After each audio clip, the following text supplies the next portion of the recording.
This is The Recap, a weekly reflection on the sermons of Fellowship Baptist Church in Mainville, Ohio, seeking to help you make Jesus essential in every aspect of your life. I'm your host, Ryan Land, and I'm here with the preacher of this week's sermon, Brent Wilson. Brent, Ryan, welcome back. Welcome back. We had a week off.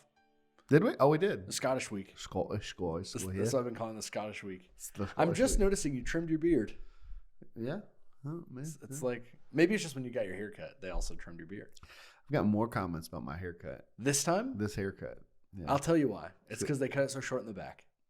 And the sides. Oh. But it's looking good. It's looking Yeah, fresh. they weren't bad comments, just more comments. It was very noticeable, though. Yeah, apparently. Because, I mean, I'm not the only one. No. So, you know what I noticed today? I was getting the podcast set up, and I had my backpack down here. Uh-huh. And I've got to put my Let Glasgow Flourish sticker Oh, on did you my get one? water bottle. Yeah, I got one, but it's not on here. Yeah. But I was like, oh, I can show it on the podcast. Yeah. You know? Yeah. A little nod. Yeah. To, Let's hear it. Why don't we hear you do it in a Scottish accent? Let Glasgow flourish Oh, by the preaching of God's word. I can't remember the whole thing. the preaching of thy word. The preaching of thy word and The praising of thy name. the praising of thy name. That was pretty good. I like doing an Irish accent more than I like doing a Scottish I accent. feel like this is very subtly different. They are different. Irish accents have this. The reason I like doing an Irish accent, has nothing to do with anything, Oh, okay. is it has this very hard R sound that I really like. And so, like, one of my favorite actresses is Irish, and her name is Saoirse Ronan, and that's how she always says Saoirse. And so that's really how I always think about an Irish accent, is the hard R. Okay. Saoirse. It's like inertia. That's what Like an Irish. That's how you rhyme it. Saoirse, it's like inertia. And so I like that kind of trilly hard R sound. Okay. So I like an Irish accent more than a Scottish accent. So We won't tell. Shout we out. won't tell Pete. But Pete has Pete, both. Yeah, Pete has both. That's true. Won't tell Don. So anyway, okay. I've got a great. We're at the end of our Judges series. You preach on about 7 judges. Mm-hmm. I'm going to give you all of them, and I want you to give them a position on a football team. Okay. Okay. We got to build a football team. Let's say offense. You got to build an offense off of, and maybe we'll flip it. Maybe we'll do a defense. Okay. We'll do both. All right. So here you go. Here's who you got: Ehud, Mm-hmm. Samson, obviously, who we're going to talk about today. Deborah, Shamgar, the guy with the Ox goad. Gideon, Othniel, and Barak. Where are you going? Interesting. Well, I feel like I got to start with the guy who potentially has a bummed arm, or the left-handed guy. Okay. And so for him, I'm going to go QB. Okay. He's smart. He's tactical. Yeah. And you know, he's got that left-handed throw, got that interesting spin. So we'll go with him as a QB. I guess we just don't do offensive line. I mean, there's one guy I would maybe put on the offensive line. Okay. Yeah, I guess I'm putting Samson at center. I'm either putting Samson on the offensive line or I'm giving him the ball. It's like a Derrick Henry. Oh yeah, no, that's true. Yeah, like we're gonna put Samson at running back. Okay. And then we'll put or you could run, like a triple I formation or an I formation with a fullback. With a fullback. You put Samson at fullback. That's true. And then you pick a different. That's true.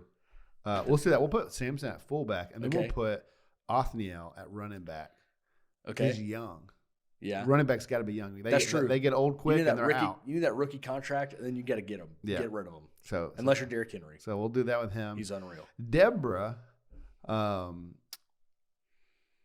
Don't put her on the offensive line. No, she's gonna be the water girl. No, I'm just kidding. Yikes. No, I don't know. That one's weird. It's like we don't have much physical description of her. I do picture her as being like a pretty hefty woman. Here was my thought on. I don't know why. Here's my thought, because like Barak, you need like a bit of a he needs some guidance. Yeah, tight end. So I was thinking it's like you got a wide receiver 1-2 kind of combo. Okay. Of Deborah as the 1 and Barak as the 2. Okay. Because I've got a different tight end pick, but you got Gideon at tight end? I think I'd put Gideon at quarterback. Okay. He's like getting the play, and he's like, "Are you sure? You want to run that? Okay. And then he does it. Yeah. He feels very Brock Purdy to me, kind of underdog, no one expect, so. But we didn't talk about this part in the sermon, but he is kind of like creative in that, like the way he takes out the army is like he just has them all like he scares them basically, make them look like there's more than they are. Yeah, see, some quick thinking there. So you got Shamgar left. Where are you putting Shamgar? Shamgar, my dude's scrappy. So he's gonna be tight end. I think he's the perfect tight end. Yeah, he's scrappy. I don't know why tight end seems like a very, I don't know how else to put it, but like blue collar position. Yeah, it just seems like tough, like corn fed dudes from Nebraska. You got to block. Tight end. You got to catch. So it's like I think Shamgar seems like a tight end. What about any defensive inclinations on any of these guys? Like Samson at the end, the defensive end, obviously. Yeah, or guard. Like interior lineman? Yeah, big old boy. Yeah. I don't know, because I don't. Is he big? Is he big? You just kind of. I picture him as big because he's so strong. I guess. I know, but it's like if he's just strong. Yeah. You break that. Is it quick? You break that. First contact into the quarterback. Yeah. So it depends on its size, but maybe it's a hog molly right there in the middle. Yeah. This is gonna be the whole podcast, by the way. People are like, move on. Just us doing that. Gideon. He's a bright guy. Is he like middle linebacker? Or like middle linebacker. Okay. Shamgar. He's gonna be my outside linebacker because that guy gotta be scrappy on the outside linebacker. You can put your nose up there, and then Deborah will put her out there at corner. See, I'm like, Barack, you're safety. You're way back. You're like, just if we need you. Yeah. So Deborah at corner. Yeah, because she knows what's up. She knows what got to be done. And I feel like Deborah, she could be reading the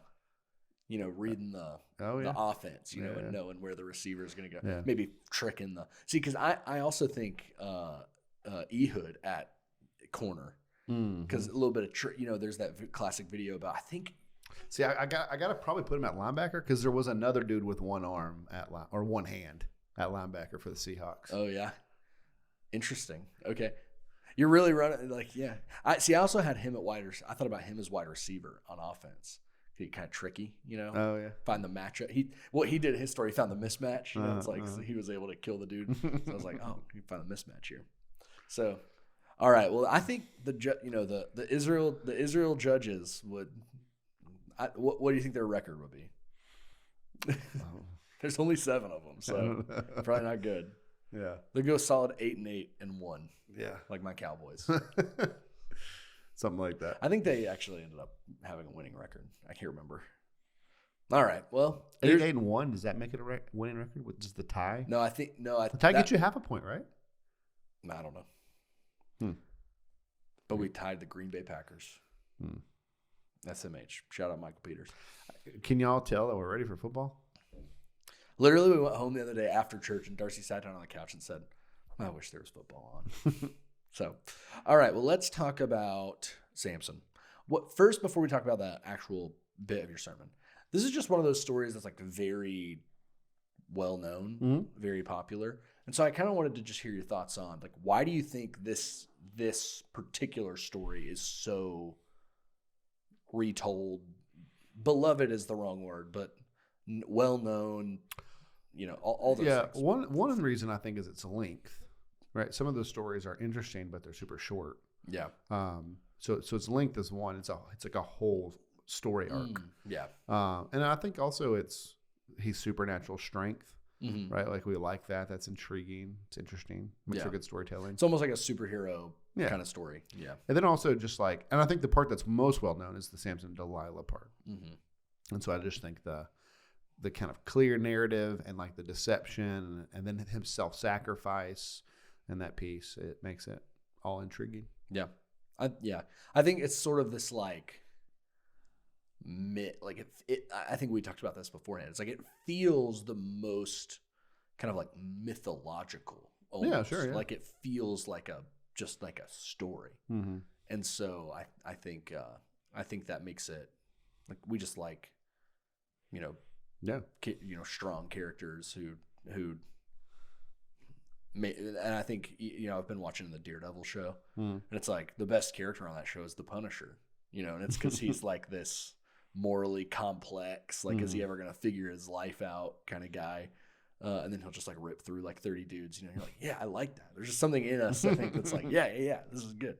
So, okay, let's break this down kind of into your 4 points. They were all warnings, kind of beware language. And kind of until the last one. But first, beware of, and you kind of brought in this idea that comes from the whole book, like beware of doing what is right in your own eyes. And so just talk a little bit about that phrase, they did what was right in their own eyes. And there's like, it changes, the phrase changes. How does it, remind me how it changes? So throughout the book, you get the phrase, and they did what was evil in the sight of the Lord. And so now it's saying they're doing what they do is right in their own eyes. And so kind of the idea the author is saying is they've forgotten, they've lost. They don't think they're doing anything wrong. They have convinced themselves that what they're doing is fine. Okay. God doesn't care. So why is that kind of the distinction? Why is that important? One, to sort of the overall plot of Judges, or kind of the overall trajectory of Judges. And then how do we see that kind of play out in this story particularly? And not even just in the character of Samson, but kind of in Israel as a whole at this point in the story. Well, yeah, I mean, you certainly see this, like it's a cycle, but it's also a spiral downward. So they're getting worse and worse.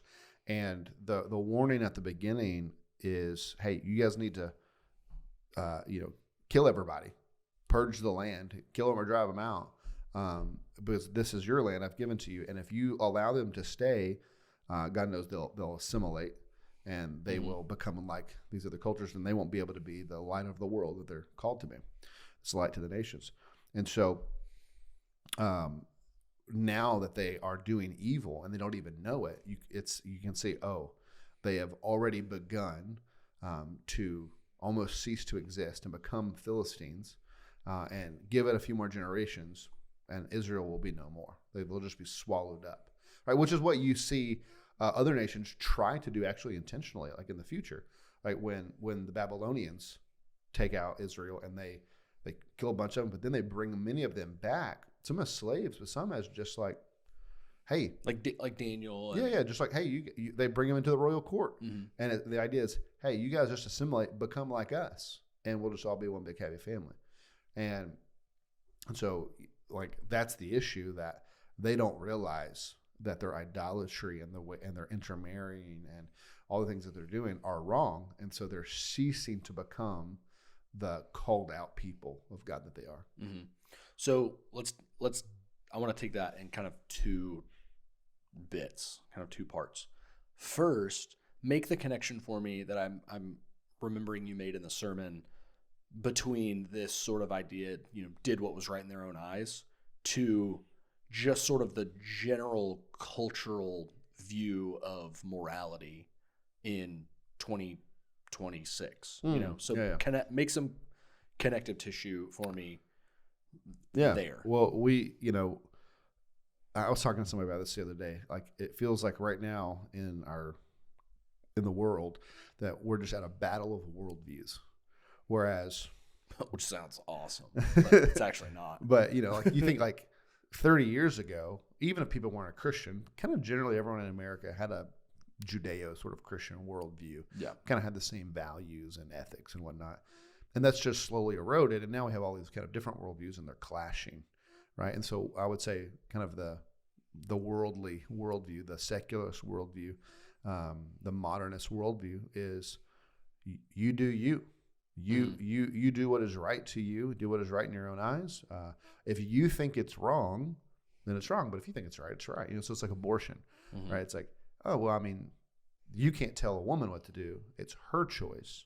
She has to determine if it's right or wrong for her, right? And so like that is a very subjective way of looking at, is this murder? Is this killing? Is this a life? It's like none of those questions matter for those people. What matters is what the woman wants to do with it. Which, interestingly, is the most intellectually honest way to do to talk about morals or ethics if you don't have any sort of objective reality, right? Like, if their worldview is like just naturalism, morality doesn't exist, and so you should just do what you want to do. Yeah. It's when they try to say like, no, this is like the way it should be. There's actually no. Based on what? Yeah, exactly. Yeah. And so basically, our whole culture has this judge's philosophy that everyone should just do what is good and right to them. And so if A makes you happy, go do A. If B is going to satisfy you, go do B. If that's going to feel good, chase it and do it. It doesn't matter if religious people say it's wrong. It doesn't matter if your parents say it's wrong. You go and live out your individual expression of freedom and pleasure and do whatever you want. And as long as you don't break a law, because the laws are what we've collectively agreed that are unhelpful or bad or whatever. And so we don't want to do those things. It's funny. I think even in that statement, I see a lot, especially online, and I also think you can kind of see this in people that have the power or the sway. If they can circumvent the law. Oh yeah. Like there will probably be one group of people that's like, well, that's actually good because that particular law or whatever they're circumventing is bad. So it's like, we'll celebrate breaking the law in like this sort of loopholey way. Yeah, that's true. And so it's like even that is even being seen as more subjective than it was, 10, 15, 30 years ago. Yeah. So it's just interesting. We can't agree on like if something should be legal or illegal, right? Yeah. Yeah. And so it's just interesting that you've got a people, a couple thousand years ago, 3,000 or 4,000 years ago, I guess, that have this problem of moral relativism. Say that word for me? No, I can't do it. When you said it. Moral relativism. Yeah. I missed the T. And that's what we are today. And so it just seems like humanity's bent is to go, don't give me a law. I want to do whatever the heck I want to do. And I will judge if it's right. I know if it's right? In my heart, I know if it's right or wrong. No one else can tell me. I know if it is. Yeah, I've started saying things recently, and I preface them by saying purely based on vibes. Like this is not thought through. This is purely based on vibes. And so it's like I think that's a lot of times how we tend to judge our morals, especially how secularists judge their morals. Like kind of just based on vibes. Like, does it feel good? Does it hurt a low amount of people? Does it feel like it's an okay thing to do? Then okay, that's good. Yeah. So then kind of the second part of that is Israel's relationship to this doing what is. So it's like you have the Philistine culture around them, and now you have God's people doing what is right in their own eyes. What is the warning that we need to take, not as individuals, but as the people of God, like kind of from this story? Well, I really would say that's probably, I think this was my last point or second to last point. Yeah. That it makes an ineffective church, right? So when you water down morality, when you water down truth, when you lean on relativism, one, you lose your audience, right? Because it's like, well, you just live like I do, right? One is like Samson, who's kind of a mirror of Israel, and just constantly messing up. It's like, why would I listen to this guy? He ain't got it together. He's just doing the same things I do, and so you lose your credibility for your witness. And it just makes us an ineffective church. Like if we lose the message because we're sliding and we want to make it easier for the culture or whatever, then there's no message by which to save people. And so, I think the danger of us sliding toward the world is we're the one thing standing between the world and hell. And so if we dissolve, then they're without hope. Yeah, we'll talk about that more in a little bit. So I'm not going to press any further. But then I'm just kind of funneling this down. So then on a kind of individual basis, what are some of the warning signs for us as Christians that we are living in such a way that we're doing what's right in our own eyes, right? And then we're, what are the warning signs that we're trying to justify our own sin, or we're trying to rationalize our sin. Well, I would say probably this is my second point, I think. Well, fine. Just go on to the side. I feel like that's what you're leading me to. No, I'm still in point one. Well, I think the warning sign is that someone who's unteachable. Because my first thought is, what's the warning sign? Is that other people are trying to say, hey, maybe you ought not do that. Hey, maybe not this. And they're like, you don't know me. You don't know my life. You don't know what I've been through. You don't know my circumstance. You don't know my situation. You don't know da-da-da-da. And it's like, none of that matters. Yeah. Because this is objectively wrong. I think that's a really telling way, is this sort of like the other party is actually ignorant of what is actually going on. Like, you can only claim that so far, but it's like, if everything, you keep coming back to the same sin pattern or the same, relational conflict, and someone's trying to tell you, hey, it seems like every time someone you would say you're friends with says something you disagree with, you just like cut them off, and it's always their fault, and it's always it's like, well, you don't understand. Like, I've been hurt by people in the past, and I've been blah, blah, blah. And just like, it's like, you don't get it. It's like, that's what teenagers do to their parents. Oh, it's like, Mom, you don't understand. You don't get me. And so I think that's like a really big one, is when someone's trying to speak into your life and you say, no, you're actually ignorant of what's actually going on in the situation. I think that's a really big red flag. Is there anything else that we can, it's like, I'm listening to this and I'm like, what are some things I can think about in my own life that are ways that I'm trying to justify or rationalize my own sin? Well, I think if you have an inclination to defend yourself, that's probably something to at least look into, right? Like, why is your impulse like, well, if they say this, I'm going to be ready. I got my response. It's like, well, if it was just pure and good and lovely, why would anyone say anything? Yeah. And if they do, like, then that's a different issue. Right. Right. Like, how dare you help that little old lady cross the road? Like, who does that? Right. But like, sure, someone might, and you can say, because like, you're trying to be helpful. And so it's like, if you have an impulse of, I've got my reasons, my arguments, my justifications, I probably should look at that. Yeah. I think kind of coupled with that is a sort of comparison. It's like, well, I know they're doing this, or they, you're trying to talk to me about this, but I know you have this other sin in your life. So trying to like minimize your sin by maximizing someone else's in your own mind is just like always just a sign that you are just trapped in your own sin. And it's whataboutism. Yeah, exactly. So moving to that unteachable point, like, what do you think is so hard? That was your second point, is beware an unteachable heart. Why is it so hard? Two things. Why is it so hard just generally for anyone to be teachable? Or you got Samson in the story, right? And his parents are like, don't you want a good, it's like, just imagine like this like stereotypical like New York Jewish mom being like, don't you want a good Jewish girl to marry? And he's like, no. But so why is it hard for anyone to be teachable? And then I want to ask if you have any thoughts, particularly on young people, and particularly young people now, like Gen Z. What makes? And you may have more insight to me on that one, but let me answer personally first. I think in my life, some of the times I've been unteachable is because of an idol of, I don't know how to say this, like an idol of like, I'm smart.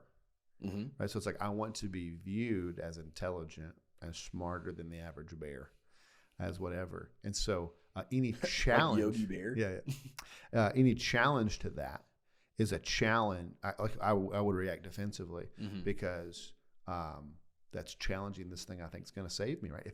So in my heart, I think if everyone thinks I'm really smart or really like got it together and really whatever, then man, I'll have arrived. And so any challenge of like, oh, you should think about this, or you don't see that clearly, is a challenge to my identity.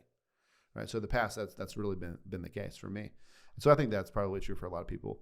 That's why we get defensive. Anytime we get defensive. Well, it's like, I think anytime you're being taught, it's like exposing a Ignorance. weakness, Yeah. right? And so it's hard to just, because to be teachable in something, you have to admit to the fact, or, open to the fact that you don't know how to do something, or that you've done something wrong. And I don't know, like, there's probably an element of this as well. Like, I feel like we live in a culture right now with the internet, and it's like, it's all about owning people, right? We're either we're owning the libs, or With we're facts and logic. Yeah. Like we're always owning people, and so you don't want to be the one who's getting owned. I'm not owned.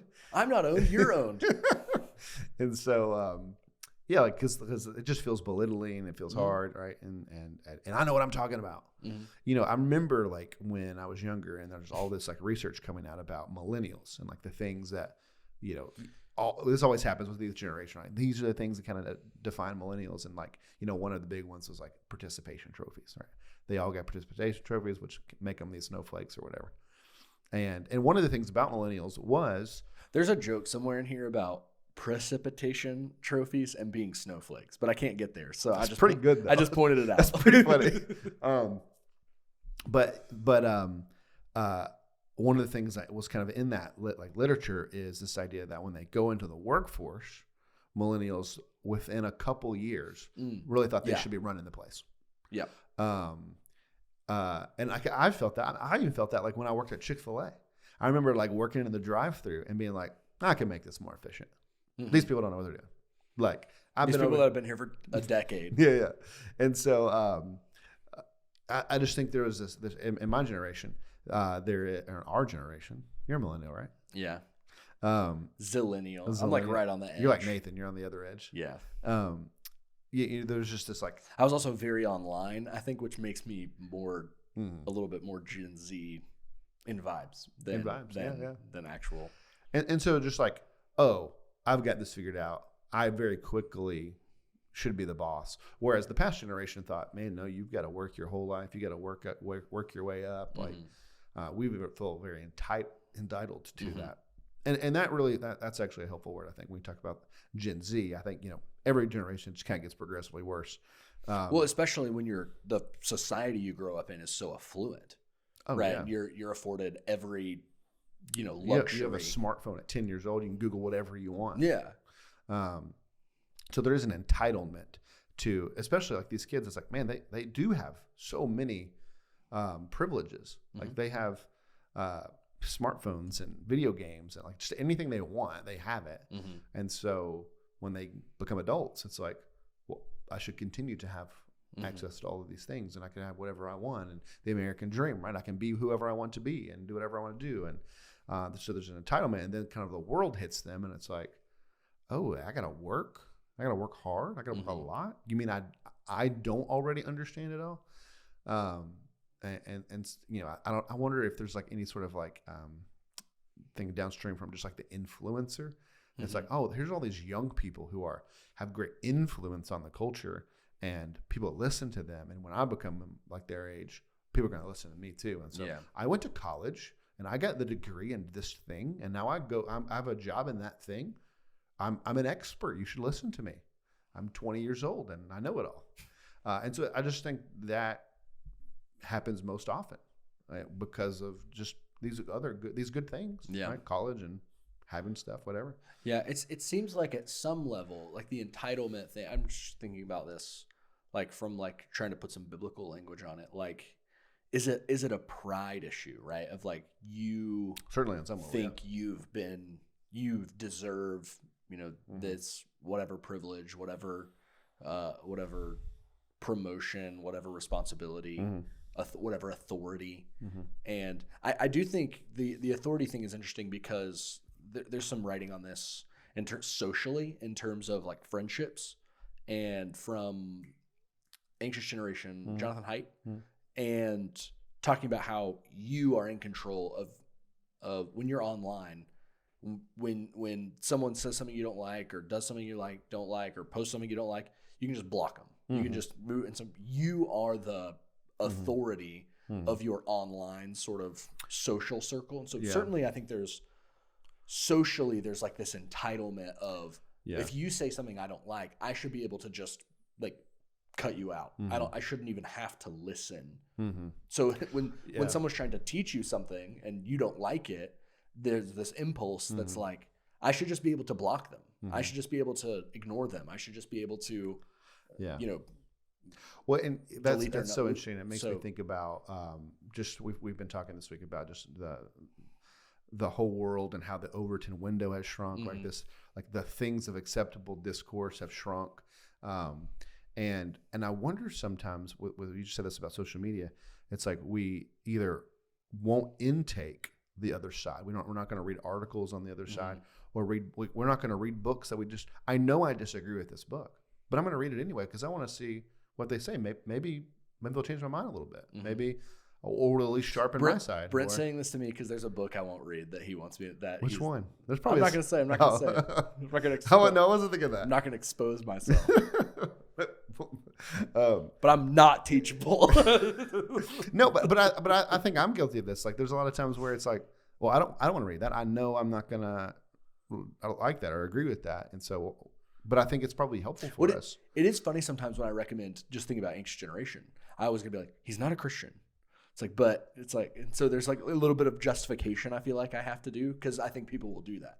Like, what's this secular atheist gonna know about, child rearing or whatever? And I'm like, no, it's helpful. You should read it. All truth is God's truth. Yeah, absolutely. Keep going. Sorry. Well, no, I just your point about we can filter what we intake, I think is actually really super true. And so it's like, oh, I don't like these. I don't like this book. I don't like this article. I don't like this podcast. I don't like this YouTube video. It's the other side. No, you like this podcast. So I'm just not going to listen to it. And I wonder how helpful it would be if we were, for every, I don't know, 2, 3, 4, 5 books you read or things you ingest on your side, you read one you disagree with. I just wonder how it would help us, right? Because I'm thinking about, the other thing it made me think about was the person this week, that Rosario Butterfield, who was being critical, calling people heretics that are not heretics. Right? Gavin Ortland for holding to a regional flood, and this idea that it's really just this legalism, right? That like she's taking this issue that's what we would say is very clearly a third tier issue, and raising it up to a first tier issue, a one that is like, oh, this is orthodoxy, and I just think Rosario is smart, she should know better, but it's like is she reading the opposite side of this at least she would gain an understanding. Oh, I get where they're coming from. I can see the good faith arguments on the other, even if I disagree with them.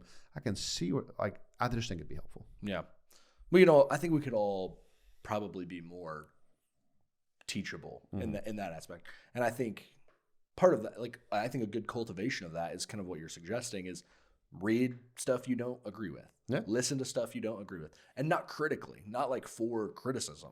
Yeah. But to actually, you're naturally going to be that anyway. Yeah. So yeah. Just, so you don't just need try to, not you to. don't, yeah. I think that's super helpful. Okay, we got to move on. Brent checked his watch. So then you talked about beware gradualism. I love this term gradualism. I don't know if that's like a term that's been used about like sin in this aspect, but it's so true. And so one, I want you to unpack this a little bit because I didn't know where you were going until you got there, and so I want other people to be sure that they got this. What did you mean when you talked about don't mistake silence for approval? Because I think we do this all the time and don't realize it. Well, yeah, you might do something, and there's some conviction, right? There's maybe a sense of, ooh, I don't know if I should have done that or whatever. But then nothing really happens. No one says anything to you. There's no lightning bolts from heaven. There's no consequences. And so you can kind of take that as, well, nothing bad happened. So maybe it's not that bad. So I'm going to do it again. No one got hurt. No relationships got destroyed. Yeah. There's no fallout, no drama, just kind of radio silence. So I'm going to do it again. And then you do it again and nothing happens again. And you're like, and then you just kind of keep going into it. Yeah. I think that's it's just so true with like secret sins that we are so on guard against the kind of like worldly is not the right word, but the temporary, like relational consequences, or not even relational, but just like something, some sort of consequence that's immediate or directly downstream from this like secret sin. And then when that doesn't happen, it's not like you're saying God is okay with this, but you are saying, like, to yourself, what you say is, but nothing that bad happened. So, but I think you eventually, the gradualism is you get to the place where you say, I think so. God's okay with this. It's like, oh, it's fine. I mean, because that's exactly what Israel's doing with their idolatry. Right? They've gone from God's the only one that can be worshipped to. Which is hilarious. They're like, nothing bad happened. They're like, like being oppressed by the Philistines. They're like, not so bad. But they were able somehow to rationalize this idea, oh, those weren't connected. Right? Like these are just people. I think maybe even more dangerously, they think it's not that bad. Like, life under the Philistines is actually not that bad. Yeah. You know? Yeah. I think that could be it's not that big of a deal. And I think that is very dangerous, because if we can convince ourselves that as Christians in the world, I'm tiptoeing a little here, but that, you know, oh, it's actually not that bad to be in a certain government or in a certain country, and we then sort of have this alignment with this thing that's worldly. We're like, that's not that bad. It's like the other, at least we're not being oppressed by the Persians, or they're not around yet, but you know, whoever. And so I think you can convince yourself this may be a bad thing, but it's not that bad. It's actually okay. Yeah. Life under the Philistines, it's actually fine. Yeah. So it's either what you were saying, like these two things are not connected, which I think we do that. You know, disconnect spiritual realities from realities of the world and say that they don't affect one another, which is obviously not true. Or we just say, I'm actually okay with this consequence because it doesn't seem that bad, so I'm just gonna stick with it. And so, okay, so but then you talked about how when you get down the road, right, when you compromise on, you know, the idolatry issue, then how does that then kind of numb or sear your conscience, or like numb like your conviction of what's right or wrong? It's like, walk us down the path. Well, there is a supernatural element to this where, you know, like Romans 8 talks about how the Spirit, you know, I'm trying to remember that language. The Spirit testifies to our spirit that we're children of God, right? So there's this, like, there is this way we can sense God, right? And he can speak to us, maybe not audibly, but like impressions or whatever. Like, so there is this sense in which, or through His Word, like, but even I'm saying in this like this conviction sense, this our conscience and the Spirit kind of prompting us, and like, this is bad, stay away from this, or whatever. And the more you don't listen, the quieter the voice gets, because you're tuning it out, you've ignored it, and so now you don't hear it, right? It's like there are some people on the internet who you watch their videos, and in the background you hear beep, and their fire alarm is going off. Smoke detector, and they don't hear it anymore, right? And it's because they've just never changed the battery, and they don't hear that chirping anymore. That's hilarious. Or people who live beside the train tracks, right? Like, oh no, I did. This was me. Did you live near a train track? Yeah, in Canyon. Like, I mean, not far at all. Yeah. Never heard it once in my life. And then I moved somewhere, and then I come back, and I'm like, oh my gosh, how did I sleep? Yeah. It's like you just hear the train like all the time, the things coming down, like the crossbar, ding, ding, ding. I was like, oh my gosh. Yeah. But when I lived there, never heard it. Yeah. It didn't bother me one time. And so in the same way, when we quench the Spirit, when we callous our heart to that, like we're not hearing Him anymore. And so then we're going into things that are really dangerous, and the Spirit's trying to be like, don't stop, go away. And we don't hear. Yeah. So I think that's the danger. So how then do we interfere, right, with, because we're all, you've talked about this before, like the drifting kind of imagery of being in the ocean. And so how should we pay attention to that drift so we can interrupt it? You know, but I think of the song we sang Prone to Wonder, Lord, I Feel It. We sang that on Sunday, right? I think so, yeah. Come Thou Fount. Yeah, so it's like, how do we bind, get bound, like a fetter, to the Lord and His ways? So how do we notice the spiritual drift, and then how do we realign? Yeah, 3 things come to Retune. mind. One is community, but that is squishier because your community could be wrong, spiritually drifting. So 2 is obviously the Bible. Like, are you reading and trying to line to it? And then 3 are the creeds. Love that answer. I think that come on, it's like if you have drifted past something that the church has said for thousands of years and have written down and recited, and like all Christians kind of hold to these things, that's probably a red flag. Definitely a red flag. So community, the Bible, and the creeds. I have nothing to add. That's a great answer. Okay, let's go back to something we were talking about earlier. This is your 4th point. Conformity makes an ineffective church. So we kind of talked about how Israel was meant to be distinct, right? And they were no longer distinct. So how is that? How do you see that as a danger to the church today, like becoming less distinct? And what do you see are like some consequences? We talk about consequences. What do you see as some consequences, like I'm not talking spiritual consequences. I'm saying like earthly consequences, temporal consequences of losing that distinction. What are earthly consequences to it? To losing our spiritual distinction? Just our, that losing that distinction in a pagan secular culture. I'll give you an example of like what I'm thinking of. Okay.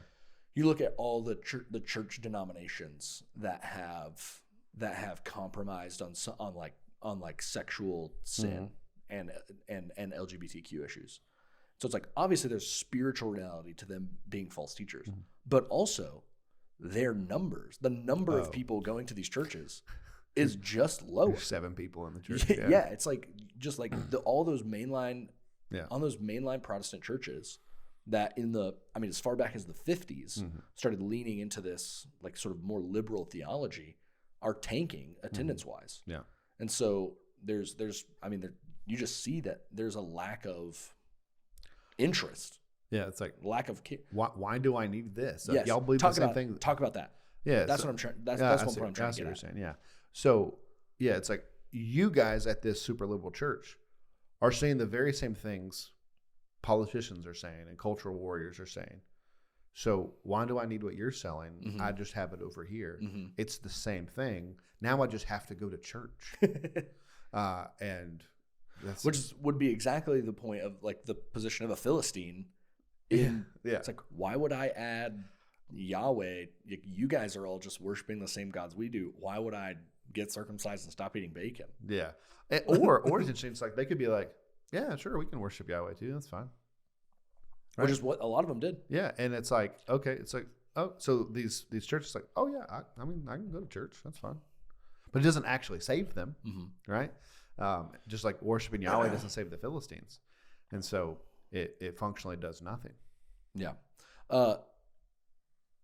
So then I think if that's the reality, it's like, so you here's the deal. Like, you run the risk of losing your distinction, losing your saltiness, right? Like Jesus talks about in the Sermon on the Mount.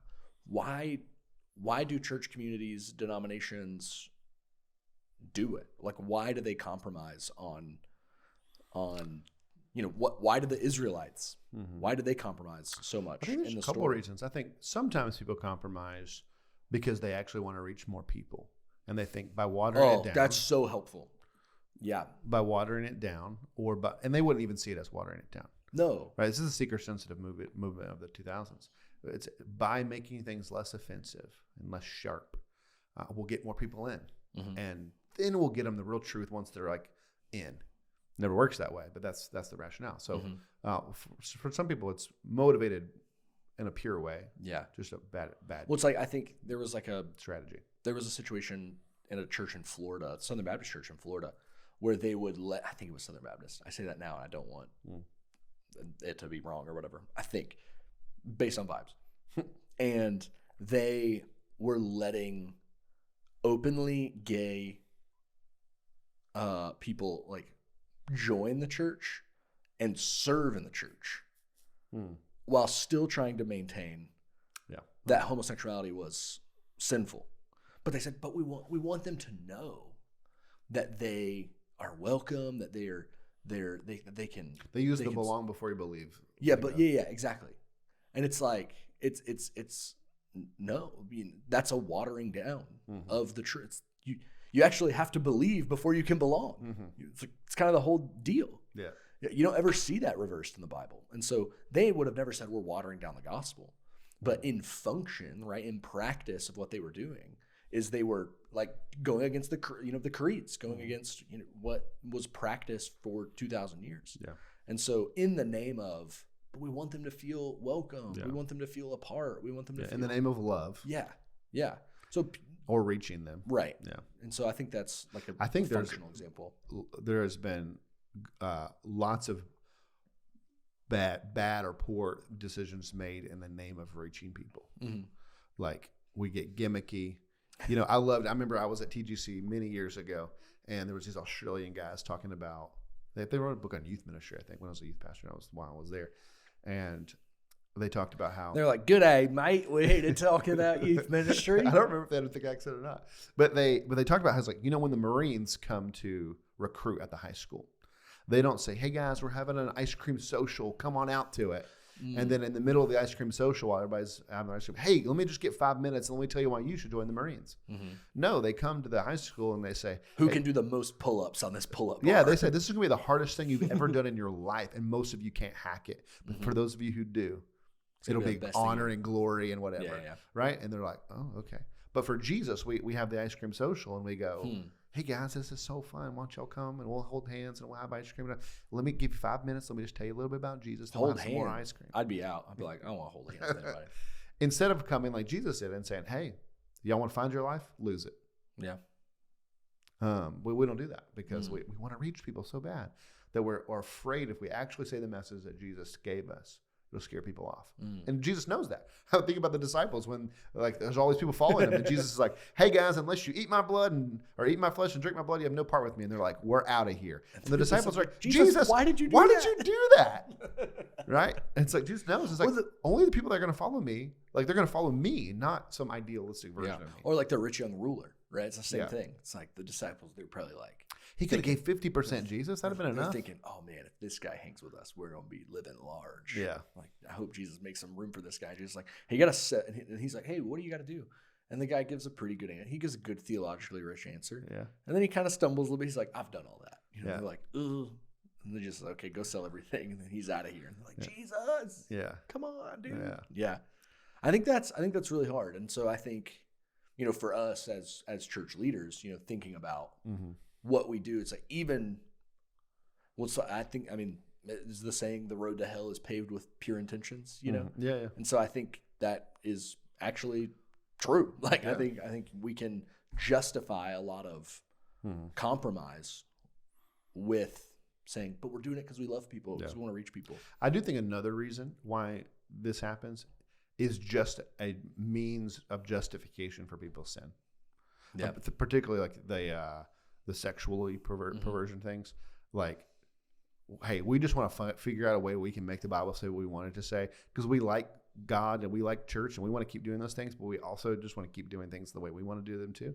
And so instead of losing both, we're just going to make them both fit together.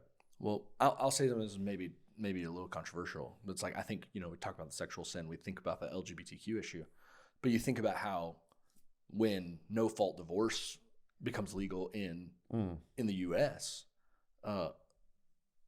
divorce rate skyrockets among every subculture, demographic. That's the word I'm looking for. And you've seen that trend continue to this day. It's like the church's divorce rate is just as high. People who are Christian, professing Christians, divorce rate is just as high as the world's. Sure. And it's because we've culturally kind of been like, yeah, it's not that big of a deal. Like we don't want to do it, but we understand this can be really hard, and whatever. And we've made room for it. Yep. And we've seen where that has, and I'm not saying, I mean, obviously the Bible doesn't say all divorce is bad. Like I'm not trying to shame or overly speak on it, but I think we have the church has allowed some wiggle room that. And probably back to the first point, in the name of not losing people. Yeah. Oh, we don't want to hurt anybody's feelings. If we tell them that they shouldn't get divorced because, they're fighting too much, or if we whatever, put them under church discipline, then they'll leave, and we're losing more people. Yeah. So I do think that's hard. Okay, we're running out of time. Give us the quick rundown of how Jesus is the true and when you said this, I was like, this is so awesome. So the true and better Samson, right? All the things that kind of line up. And then the I think obviously the kind of the big divergence at the end. But yeah, they both have supernatural births. Tell you didn't. I don't think you said this in your sermon. The thing about I did, but I didn't say it as well as I said it to you. Like Keller said it a certain way. Like these Old Testament stories are all about. Well, all these old in the Old Testament, all these women who are barren, there's like a shame that comes upon them in that culture, like where having babies is a really big deal. And when God opens their womb and they have babies, the shame is taken away. But for Jesus's case, when Mary has a baby, it actually brings scandal, right? Yeah. And it brings this shame and this, like, because you're saying you're like, it's like just this reversal. Yeah. And so in order for Jesus to bring mercy, he has to experience a scandal and a shame in his family, where it's reversed for these other people.